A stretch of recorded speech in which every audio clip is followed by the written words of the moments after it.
এক কলিগ সকালে বলছিলেন, আব্বা মারা যাওয়ার পর আম্মা অনেক চুপচাপ হয়ে গেছে, কারো সাথে আগের মতো কথা বলেন না, কেমন যেন একা একাই থাকে।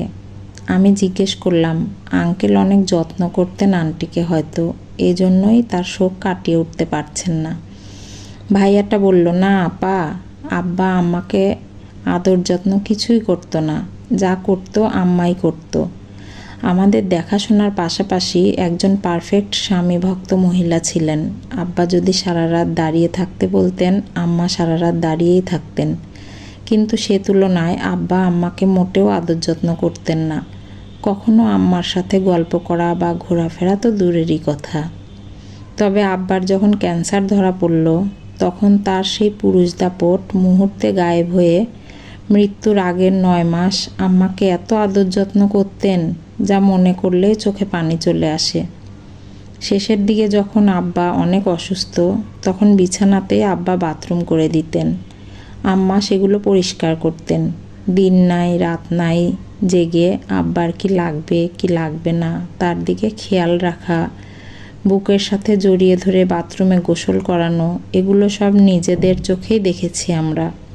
কাজগুলো আমরা কেউ করতে চাইলে করতে দিতেন না, বলতেন, তোর আব্বা আর বাঁচবেই বা কয়দিন, আমাকেই দে না বাবা কাজগুলো করতে।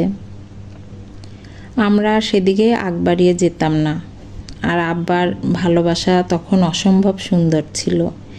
যে আব্বাকে কখনো আম্মা খেয়েছে কিনা খোঁজ নিতেন না, সে আম্মা না খেলে বকতেন, বলতেন, এক থালায় খাওয়ার নিয়ে আসো, একসাথে খাই।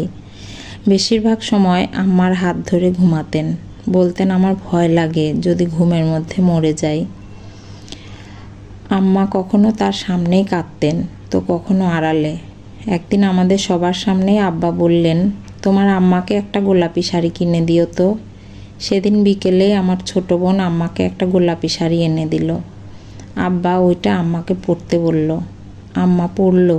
রাতে আব্বা আম্মা ঘুমাতে গেল। আর ভোর রাতে আম্মার কোলে শেষ নিঃশ্বাস ছাড়ল। আব্বার এই শেষ কালে এসে আম্মার এতটুকু যত্নই বোধহয় আম্মাকে বেশি কষ্ট দিচ্ছে। কথাগুলো শুনে আমি কেঁদে ফেললাম।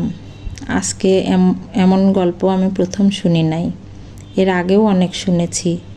যে পুরুষগুলো স্ত্রীকে ভালোবাসে না, সম্মান দেয় না, তার যত্ন খেয়াল রাখে না, তারা একটা ধাক্কার পরে এই স্ত্রীর কাছেই শরণাপন্ন হয়।